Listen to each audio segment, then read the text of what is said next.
Satu, upah didasarkan persatuan waktu. Ketentuan ini membuka ruang adanya upah per jam. Ketika upah dibayarkan per jam, maka otomatis upah minimum akan hilang.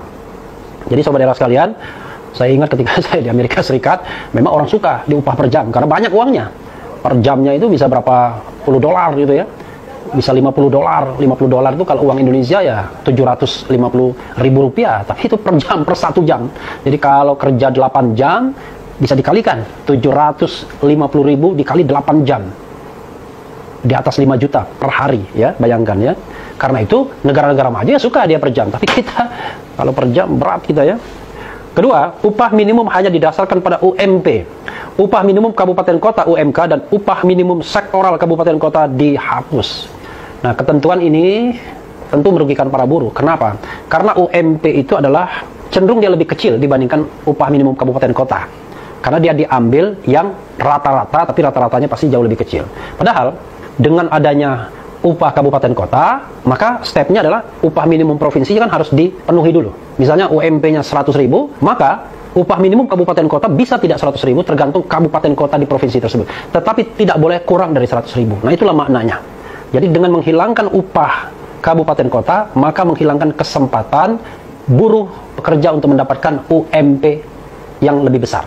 Ya, mendapatkan upah yang lebih besar dari UMP. 3. Sanksi pidana bagi pengusaha yang membayar upah di bawah upah minimum dihilangkan. Coba bayangkan ya.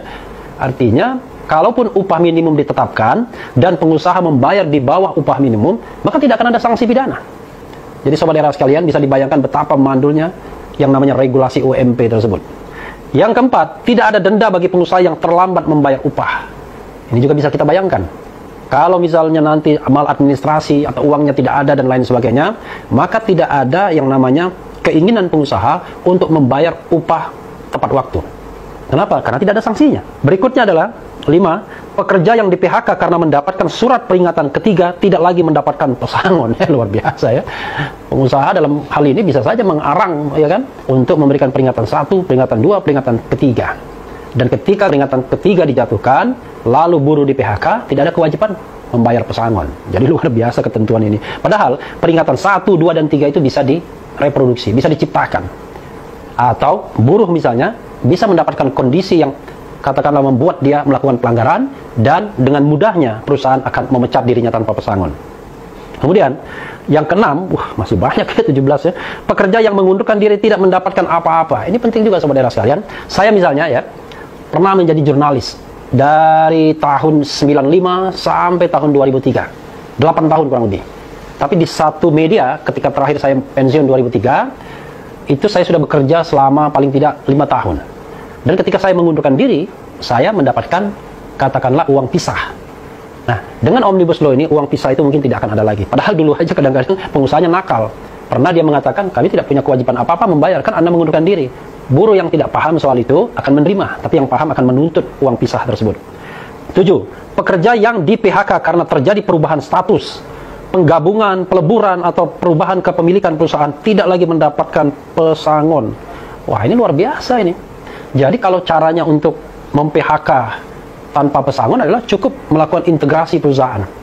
Jadi kalau misalnya ini ada perusahaan, biasanya orang menyebutnya sister company.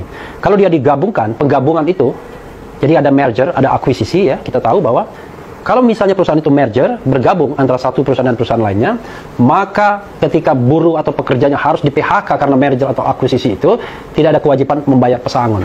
Luar biasa ya. Wajar saja kalau buruh mau mendemo undang-undang Omnibus Law ini. Berikutnya adalah 9. Pekerja yang di PHK karena perusahaan pilot tidak lagi mendapatkan pesangon.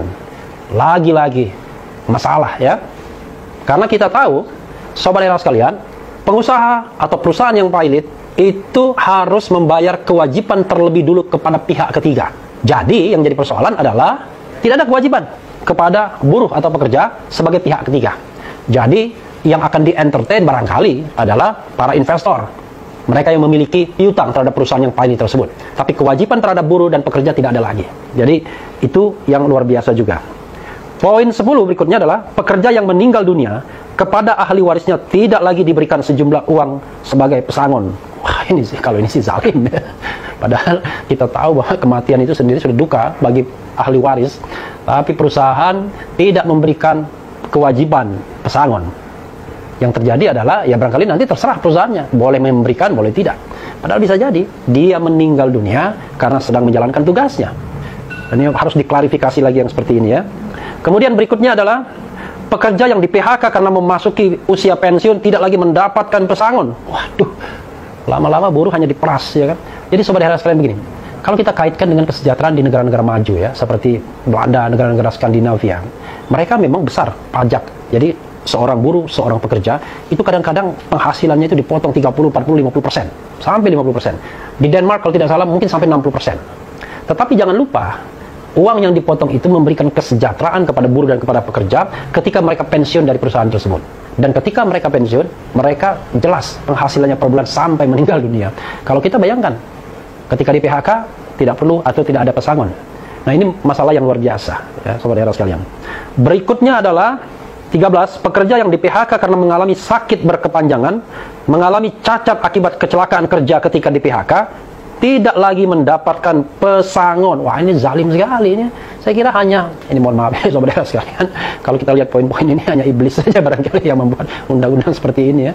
Karena ini jelas-jelas sekali sangat tidak memanusiakan pekerja. Bayangkan coba betapa lemahnya posisi pekerja. Jadi saya membaca berdasarkan poin-poin KSPI ini. Kadang-kadang begini, kalau kita membaca undang-undang sobat era sekalian, ada yang namanya reading between the lines. Satu pasal seolah-olah nggak ada masalah. Padahal di balik pasal itu ada sejumlah konsekuensi. Dan konsekuensi itulah yang harus diterima pihak yang lemah dalam proses pembentukan undang-undang. Tidak sadar, celakanya adalah komunikator kekuasaan juga kadang-kadang juga tidak tahu persisnya konsekuensi dari ayat-ayat yang ada dalam pasal-pasal dalam undang-undang Omnibus Law itu ya. Ini mohon maaf, saya bilang iblis ya. Saya tidak mengajukan, tidak menuduh siapa-siapa, tetapi ketentuan seperti ini luar biasa ya. 15. Membebaskan kerja kontrak di semua jenis pekerjaan. Ini juga bermasalah.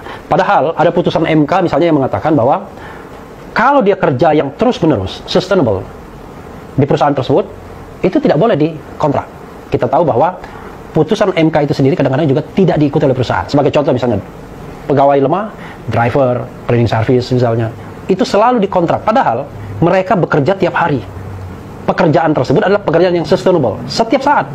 Jadi bukan pekerjaan musim-musiman.